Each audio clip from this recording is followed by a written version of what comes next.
The scene shifts back to the real world, where students are making their way to school. Among them is the protagonist's younger sister and her friend. As they walk together, the friend urges her to call her brother and apologize. She reminds her that they skipped an important exam the previous day to secretly support Song Fi, and their brother must be furious. However, the younger sister dismisses the idea, insisting that she did nothing wrong, and sees no reason to apologize. In her eyes, if anything, it was her brother's interference that caused them to miss Song Fi's entry time. If anyone should be apologizing, it should be him. Her friend tries to reason with her, pointing out how good her brother has always been to her. She even admits to envying her for having such a caring sibling, but the younger sister coldly tells her to stop meddling, bluntly stating that he is not even her real brother. She declares that she already has a brother, Song Fi. As they arrive at school, they notice a commotion in their classroom. A group of students has gathered around a desk, whispering anxiously. Curious, they move closer, only to witness an unsettling sight. One of their classmates, Zhang Wei, is slumped over his desk, his body slowly fading away. Panic spreads as a girl, alarmed by what she sees, asks what's happening to Zhang Wei. Another student explains that moments ago, Zhang Wei simply said he wanted to take a nap, and then he started disappearing. Murmurs ripple through the crowd as some students reveal that Zhang Wei isn't the only one experiencing this phenomenon. Social media is flooded with similar cases worldwide. Reports suggest that when people fall asleep, they enter a translucent illusory state, but no one knows why. Fear grips the students as one girl hurriedly pulls out her phone, determined to call her parents and warn them. She urges the protagonist's sister to do the same, and inform her brother, but the younger sister, still harboring resentment, stubbornly refuses. She angrily declares that she has no intention of reaching out to him, and that she hates him, going as far as to say that the world would be better off if he were dead. Meanwhile, back in the game world, the system confirms that the evolution of Hand of Avarice is complete. The skill has advanced from a bronze level ability to gold tier. The system explains that the success rate for obtaining extra loot has skyrocketed from 20% to an impressive 70%. A new notification appears, confirming that the protagonist has successfully learned Hand of Avarice and earned an additional 2 evolution points along with a staggering 46 days of transferable life. He can't help but marvel at his fortune.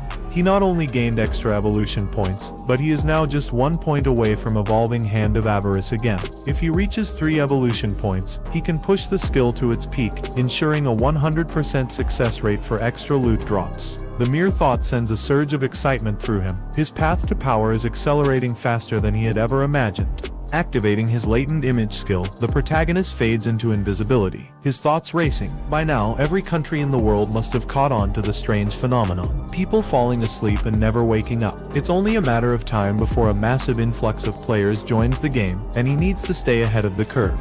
His priority is to secure better equipment, giving him an advantage before the competition catches up. A system notification confirms that he has successfully equipped the Corroded Dagger, a bronze tier weapon that boosts his attack power by 34 points and increases his agility by 4. He muses that soon, people will realize skills and equipment from the game can be transferred into reality. When that happens, the world will descend into chaos. He recalls that for extraction to be possible, 2 conditions must be met: reaching level 10 and accumulating enough transferable life. Checking his status window, he acknowledges that simply killing monsters won't be enough. The process is too slow. If he truly wants to accelerate his progress, he needs to hunt more powerful boss monsters. His thoughts are interrupted by the distant sounds of combat. Following the noise, he moves to the edge of a cliff, peering down to assess the situation below. Below him, a group of players is locked in battle against a level 2 monster known as the Runner, a bronze tier creature that appears to be overwhelming them. A smirk plays on his lips. Just when he was about to lose focus, an opportunity falls right into his lap. His gaze sharpens as he recognizes one of the combatants, Wang Meng. He hadn't expected to find him here, but the rumors surrounding Wang Meng seem to hold some truth. According to speculation, when Wang Meng first entered the Forgotten Game of the Gods, he assembled a team of 6 players, each possessing a hidden profession. As the fight unfolds, Wang Meng activates his Holy Barrier skill, summoning a golden shield to protect himself from the runner's relentless attacks. The protagonist silently observes, noting that Wang Meng's hidden profession, Sacred Shield Warrior, grants him twice the base attributes of a normal warrior, along with an invincibility skill. The scene shifts as a red-haired mage steps forward, channeling a powerful fireball spell. The projectile slams into the runner, but the damage inflicted is only 70 points. The protagonist recognizes her as a mage prophet, a hidden class that doubles a mage's spell damage and grants access to a prophetic fireball ability. Next, his attention turns to an archer and a priest among the group. The archer, wielding a longbow, is a sharp-eyed archer, boasting twice the attributes of a standard archer with the ability to fire continuous arrows. Meanwhile, the priest, an oracle priest, possesses double the healing abilities of an ordinary priest and starts with a potent group healing skill. Despite the archer's relentless barrage and the mage's magical assault, the runner is simply too fast, effortlessly evading their attacks. The battle takes a turn when the monster delivers a devastating blow to Wang Meng, shattering his holy barrier and sending him flying backward. As Wang Meng struggles to recover, the archer voices his frustration. The runner's speed makes it nearly impossible to land a long-range attack. Receiving healing from the oracle priest, Wang Meng remains resolute. If they continue their strategy, attacking while he tanks and the priest provides support, they will eventually claim victory. Watching from above, the protagonist smirks at Wang Meng's optimism. His strategy might work in theory, but this is a battlefield. The longer a fight drags on, the greater the chance of attracting unwanted attention. Almost as if on cue, dark figures emerge from the shadows. The protagonist narrows his eyes as a new threat arrives: contaminators. These level 2 common tier monsters, covered in thick dark brown sludge, specialize in ranged attacks. Wang Meng's expression shifts to one of concern as the monsters advance. One of his teammates rushes forward, warning him of the incoming danger. The player swings a massive sword at the contaminators, but to everyone's shock, the attack barely leaves a mark, dealing a mere 33 points of damage. Watching intently, the protagonist's interest is piqued. This team possesses hidden professions he's never encountered before. Yet, despite their unique abilities, even they seem to struggle against these creatures. As the contaminator launched its counterattack, it spewed a sticky mud-like goo from its mouth, trapping the players in place. Wang Meng's teammates recoiled in disgust, complaining about the unbearable stench. Immobilized, their movement speed dropped to 0. Meanwhile, another contaminator was relentlessly chasing the red-haired mage girl, who ran frantically, calling out for help. In that instant, our protagonist decided to intervene. Without warning, he vanished from the top of the hill. A moment later, the monster pursuing the mage was decapitated in a single strike. Wang Meng and his team were left in stunned silence. They struggled to process what had just happened. Had a contaminator really been taken out in one blow? The monster's body dissolved into loot as the mage hesitantly asked if someone was assisting them. Freed from the contaminator's trap, the swordsman marveled at the impossible feat. Even a level 1 tracker monster would normally require a concentrated attack for over 10 seconds to be defeated. Yet here was a level 2 contaminator being obliterated instantly. Before they could react, another contaminator was struck down with a single blow, the attack dealing a staggering 441 points of damage. Panicking, the swordsman turned to the mage, Lizzie, and asked if she had seen the attacker, but she shook her head in confusion. Wang Meng quickly regained his composure, rallying his team. He instructed them to stay focused, acknowledging that while their unseen ally was assisting them, they still had to fight. Meanwhile, our protagonist, still invisible, silently perched himself on a tree behind Wang Meng. As the team turned their attention back to the runner, Wang Meng noted that with the contaminators eliminated, their only remaining enemy was the runner itself. Just then, a system screen materialized before our protagonist, confirming that he had slain 2 level 2 contaminators, earning 40 experience points and 1 evolution point. Additionally, the system notified him that he had acquired a new skill book, Poison Dart, a standard level assassin skill. Alongside this, he also gained 8 days of transferable life. Observing the system screen, our protagonist mused about the Poison Dart skill. It was a mid to long range attack that inflicted continuous damage, an exceptionally useful skill for an assassin. Without hesitation, he chose to evolve it immediately. A new system screen appeared, displaying the upgraded stats of Poison Dart. The skill had evolved from normal rank to silver rank. The system detailed its enhancements. Poison Dart could now be thrown up to a range of 14 meters, dealing a base attack damage of 120 upon impact. Additionally, it would instantly inflict a poison status on the target, causing 50% continuous damage per second for 5 seconds. Though the effect could not stack, the ability had a mere 5-second cooldown, and required the user to be at least level 2 to learn it. The protagonist smirked at his newfound power. With this skill, he could cripple enemies before they even realized what hit them. Wang Meng's battle was turning into a nightmare. The runner monster completely dominated him, its speed and strength far exceeding his own. As he raised his shield to block, the creature's claws tore into his side, piercing flesh with brutal precision. Before he could recover, the beast struck again, its talons sinking deeper into his body, lifting him off the ground like a ragdoll. His shield clattered to the floor, and a cry of agony escaped his lips. His teammates watched in stunned horror as the healer rushed forward, attempting to mend his wounds, but to no avail. With the monster's claws still embedded in his flesh, the healing magic had no effect. Blood dripped from Wang Meng's mouth as he mustered the strength to order his team to flee. But before they could react, a high-speed projectile shot through the air, slamming directly into the monster's face with devastating force. The impact alone inflicted a staggering 845 points of damage, sending the beast reeling in pain. Wang Meng's teammates were left in shock as they watched the boss monster's health plummet by half in mere seconds. Yet the assault was far from over.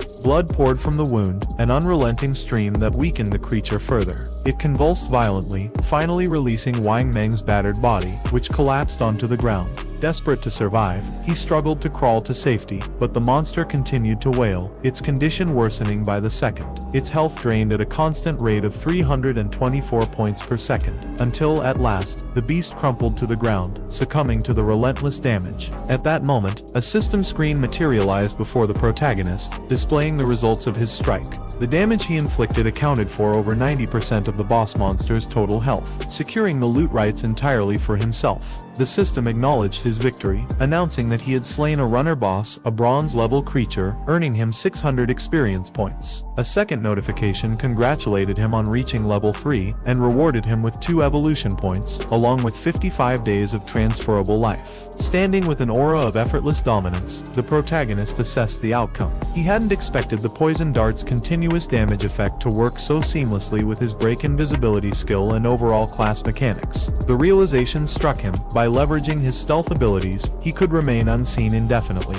throwing poison darts endlessly. This strategy, he mused, would make him an unstoppable force in both early and mid-game stages, ensuring that no monster could stand against him. Meanwhile, Wang Meng remained in shock, watching as the boss monster disintegrated into loot before his eyes. The pain from being impaled was so excruciating, so disturbingly real, that for a moment, he questioned whether this was truly a game. His dazed thoughts were interrupted when, almost instantly, the loot vanished before him, snatched away in the blink of an eye. It was the work of the elusive aura farmer, moving so fast that Wang Meng hadn't even seen him. Struggling to his feet, Wang Meng lowered his head in gratitude. "I may not know who saved us," he admitted, "but I'm thankful." From the shadows, the protagonist's voice rang out, keeping his identity concealed. "You shouldn't be so trusting of others," he warned, "especially in a wilderness like this." Wang Meng nodded, absorbing the lesson. "I understand. Thank you for the reminder," he replied. "I won't disturb you while you check your loot. My name is Wang Meng. If you ever need help in the future, don't hesitate to ask." Meanwhile, his surviving teammates embraced each other in relief, overwhelmed by the fact that they had made it through such a harrowing ordeal. Meanwhile, back to our protagonist, he stood silently, holding the loot orb in his hand, contemplating his next move.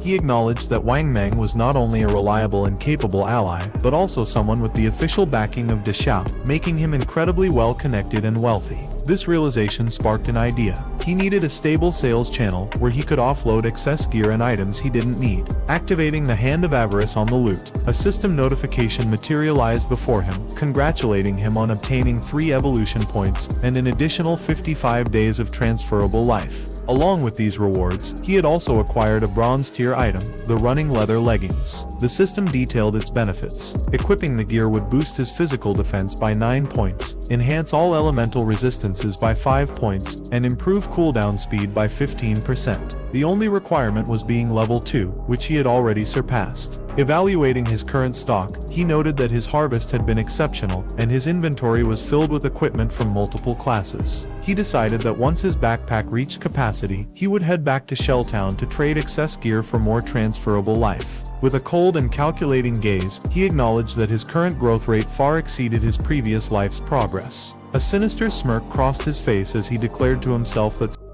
the scene then shifted to a group of struggling players battling against contaminators and runner-type monsters. Their situation was dire, with the creatures overwhelming them.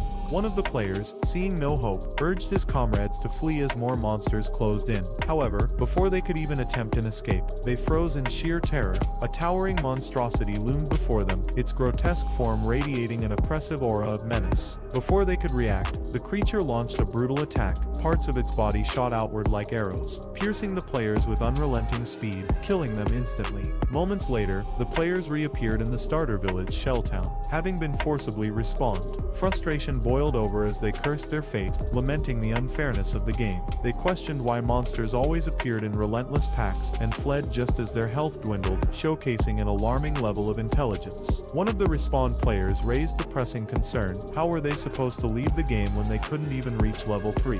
Another player explained the grim reality: exit from the game was only possible after reaching level 3. This meant they needed to level up, and fast. One of them suggested forming a larger group, possibly 6 to 10 players, for more effective progression. However, another quickly dismissed the idea, revealing that he had once witnessed a group of 10 being slaughtered by a massive horde of monsters. A third player interjected, warning that an overly large team would attract the attention of boss monsters. He recounted a chilling tale. He had just seen a group of 40 players unintentionally summon a boss monster known as the Damned, which wiped out 30 of them with a single devastating skill. Elsewhere, a blonde girl and her team also found themselves respawning in Shelltown. Frustration and fear were etched across their faces. If they couldn't even reach level 3, they would be trapped in the game indefinitely. The blonde girl clenched her fists, gritting her teeth as she expressed her growing despair. She theorized that since they had all entered the game after falling asleep, it was only their consciousnesses that were present here. If they couldn't escape, their real-world bodies would eventually succumb to starvation. The mere thought sent a shiver down her spine. One of her teammates, an assassin, spoke with a worried expression, reminding them that they had already died 3 times and had less than 10 years of tradable life left. Before he could finish his sentence, the blonde girl cut him off, her tone firm. Dying again was simply not an option. Just then, the Shelltown leaderboard system flashed into existence above them, displaying the current player rankings. Their eyes widened in disbelief. At the top of the list stood their mysterious shadow guy, our protagonist, who had already reached level 3. He was followed by Wang Meng and Balala, both still struggling at level 1. The blonde girl's mind raced. How was he leveling up so quickly? There had to be a method he knew that they didn't. Determination flared in her eyes as she made a bold decision. If this enigmatic player knew a way to power level, then they had to find a way to convince him to help them reach level 3. Clenching her small fists, she issued an order to her team: spread the word. If Shadow Guy could get them to level 3 and help them escape the game, she would personally pay him 10 million in cash upon their return to the real world. She smirked inwardly, certain that no one could refuse an offer that lucrative. The scene shifts back to the protagonist, effortlessly eliminating contaminator monsters with his poison dark skill. As another falls, a system notification appears, confirming the kill of a level 2 contaminator and awarding 20 experience points along with 1 evolution point. With enough points accumulated, he immediately initiates the evolution of Hand of Avarice. A confirmation screen materializes, deducting 5 evolution points and reducing his remaining balance to 0. Another screen swiftly follows, detailing the enhancement. Hand of Avarice has ascended from Platinum level to Jade level. The system elaborates on its improvements. The skill can now be used on monster corpses, significantly boosting the success rate of obtaining additional loot from 110% to 160%. Furthermore, there is now a 20% chance that the additional loot's rarity will increase by 1 level. Observing the changes, the protagonist assesses the immense potential of the upgrade. A skill capable of increasing loot rarity holds extraordinary value, and if this trend continues, the effect could potentially reach an even higher threshold. Just as he reflects on his newfound advantage, his attention is drawn to an ominous presence in the distance. A towering, grotesque figure looms, the same entity responsible for wiping out an entire group of players. Recognition sets in immediately as the system identifies it as a bronze-level boss monster, the Damned.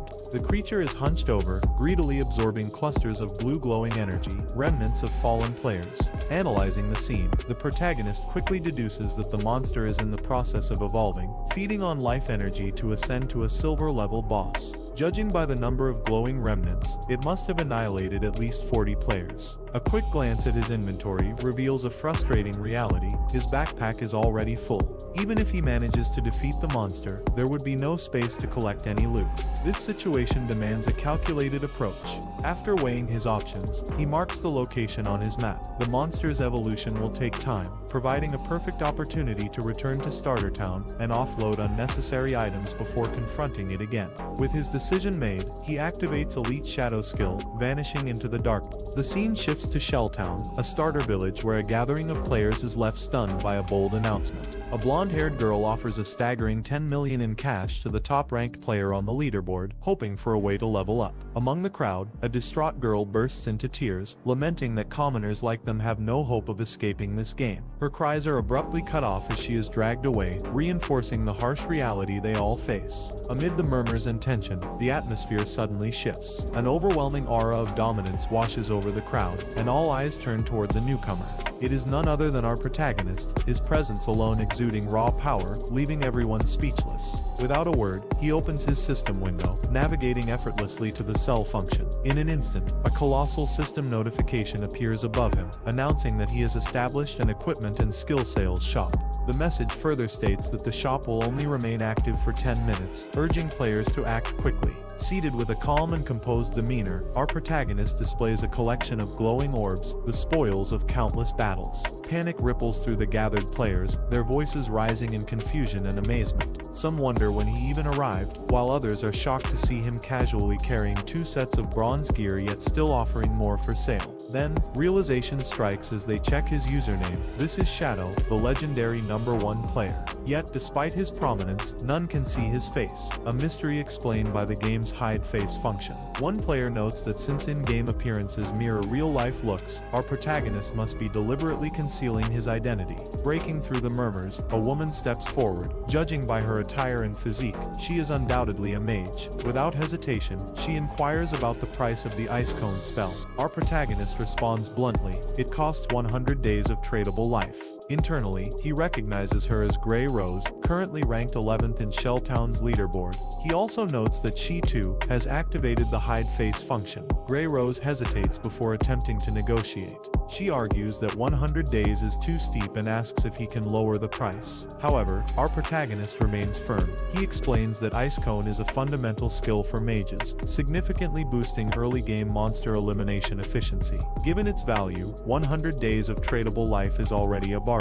She then asks if he would accept real-world money instead, but our protagonist refuses, suggesting that if she has cash, she should buy tradable life from others and return when she has enough. After a moment of contemplation, Grey Rose turns to her teammates for input. They consist of 2 other players who quickly support her decision. They acknowledge that their rapid progression to level 2 was thanks to her leadership and have no objections to pooling their resources. One teammate points out that acquiring Ice Cone would allow their team to reach level 3 much faster, enabling them to return to reality sooner. Some among them have pressing matters to attend to in the real world, making this investment worthwhile. Without further hesitation, Grey Rose instructs her teammates to transfer all their tradable life to her, promising to reimburse them with real money once they escape the game. Turning back to our protagonist, the woman transferred 100 days of tradable life, confirming that she was ready to purchase the Ice Cone spell. Our protagonist quickly assessed the situation, reasoning that for a level 2 team to have come this far, they must have slain at least 30 to 40 tracker monsters, meaning their total tradable life far exceeded 100 days. The system promptly verified the transaction, announcing that our protagonist had successfully sold the Ice Cone spell and gained 100 days of tradable life, increasing his total from 268 days to 368 days. As the woman turned to leave, a familiar presence interrupted. The blonde girl from earlier rushed up to him, her face brimming with self-satisfaction. With an air of superiority, she declared that she had finally found him. Smirking, she arrogantly offered him an opportunity. If he boosted her to level 3, she would reward him with 10 million in cash, once they returned to reality. The nearby players gasped in shock, murmuring amongst themselves about the rumors being true. The idea of earning 10 million with such ease seemed unreal. She continued, boasting about her background. Her father, she claimed, was the president of Zhang Industries, so there was no need for him to doubt her ability to pay. Our protagonist, however, remained unfazed. He processed the situation carefully, recognizing her true identity, Zhang Li. In his past life, she had been the leader of a notorious criminal syndicate, later eradicated by authorities. Reports had exposed her tactics, luring people in with offers of cash in exchange for tradable life, only to kidnap and enslave them. Those who resisted met gruesome fates in the real world. With a cold, unwavering expression, our protagonist rejected her offer outright, telling her to get lost. Chiang Kai-li stood frozen in disbelief. She couldn't comprehend why someone would refuse such a golden opportunity. Frustration flickered across her face as she warned him that despite his current strength in the game, no one truly understood what was happening. She assured him that aligning with her would guarantee a life of luxury, cars, houses, women, anything he desired. But our protagonist remained unmoved. If she wasn't here to buy something, she needed to leave. Internally, he knew the reality of the situation. Cash was about to become worthless. Soon, tradable life would be the only currency that mattered. Li's expression twisted with rage. She lashed out, calling him an ungrateful fool, insisting she was doing him a favor. She threatened that if this were the real world, she would have already put him in his place. Our protagonist, however, had no patience for empty threats. His gaze darkened as he spoke in a chilling, razor-sharp tone. He warned her that if she uttered another word, he would ensure she lost every last day of her tradable life. To drive his point home, he released a suffocating, menacing aura, sending shivers down the spines of those nearby. Li and her teammates immediately recoiled in fear, their bravado shattering as they scrambled to escape. The remaining players stood in confusion, wondering what had terrified them so much. With the disturbance dealt with, our protagonist resumed his sales. The system confirmed another successful transaction. A dim light tunic had been sold, earning him 19 more days of tradable life. His total now stood at 546 days. The players who had purchased from him marveled at their newfound strength, but our protagonist had already shifted his focus elsewhere. With everything sold, it was time to deal with the damned boss monster. Activating his stealth ability, Hidden Shadow, he vanished from sight. As he did, he reflected on the ignorance of the players around him. At this moment, none of them realized that tradable life had another hidden function, one that would soon shake the very fabric of reality. None of them knew that this game, forgotten by the gods, was on the verge of upending the world's order. As the surrounding players gaped in disbelief, wondering if their eyes had deceived them, our protagonist silently declared the grim truth. The legacies they once prided themselves on would soon become meaningless. In the coming era, only one thing would matter: absolute strength. And those who failed to grasp that would be left behind in the dust of a new world order. The scene then shifts to the blonde girl and her team. As they breathe heavy from running out of breath, the blonde girl declares that not only did Shadow rejected her, but he also threatened her. She promises that once she gets to the real world, she will definitely find him and kill him. As she thinks this, she is approached by a man who introduces himself as Mao Li Jun, or Lao Mao for short. Lao Mao explains that as of now he is at level 2, and he claims that he knows a few tricks to level up in this game. He asks if he can take up the offer that Shadow refused, the 10 million offer for helping the blonde girl and her team level up to level 3. The blonde girl, looking suspicious, asks what Lao Mao means by tricks. Lao Mao then explains that he doesn't usually tell anyone his tricks by, since it's the blonde girl, he will make an exception. Lao Mao explains that in this situation, if you want to level up, you have to fast allocate your point to agility. All 5 attributes points to agility. That way your maximum running speed will be a bit faster than the monsters, and you might actually win without taking damage. The blonde girl eyes widen in shock as she inwardly thinks that she was foolish for putting all his attribute points into strength. She tells Lao Mao that she has accepted his proposal, but since Lao Mao isn't as strong as Shadow, she claims that she will only pay him 5 million in cash. She asks Lao Mao if he accepts those terms, to which Lao Mao agrees, saying that even though Shadow is strong, he seemed to have some mental health for rejecting a huge sum of money. The scene then shifts to our protagonist, who has just arrived to the place of the map that he had marked earlier. Still in his stealth mode, our boy explains that the damned monster has already advanced to the silver rank level, and judging by the gray fog that is enveloping his body, means that it's still evolving. Activating his poison dart ability, our protagonist explains that the jump from silver rank to gold rank will take at least 7 or 8 hours, but since he doesn't feel like waiting, he launches the poison dart at the damned monster, and the first strike deals a massive damage of 659 points. This is due to his stealth strike. The poison dart then begins to deal damage to the damned monster every second, with a rate of 219 points per second. Our protagonist immediately jumped at the monster, activating his latent image skill, while reasoning that the silver boss monster health is about 2 or 3 times the bronze level 1. But suddenly the monster began charging up a massive magical energy in his hands, making it grow bigger and bigger. Our protagonist added that to this monster, he just needs to strike it with his poison dart skill 2 or 3 times, but in an instant the monster unleashed his attack, destroying the surrounding areas. Our protagonist explains that the damned is a magic type boss. Most of its skills are area of attack, which also deals a lot of damage at once. He explains that after launch the poison dart, he immediately retreated and barely managed to get out of its range of attack.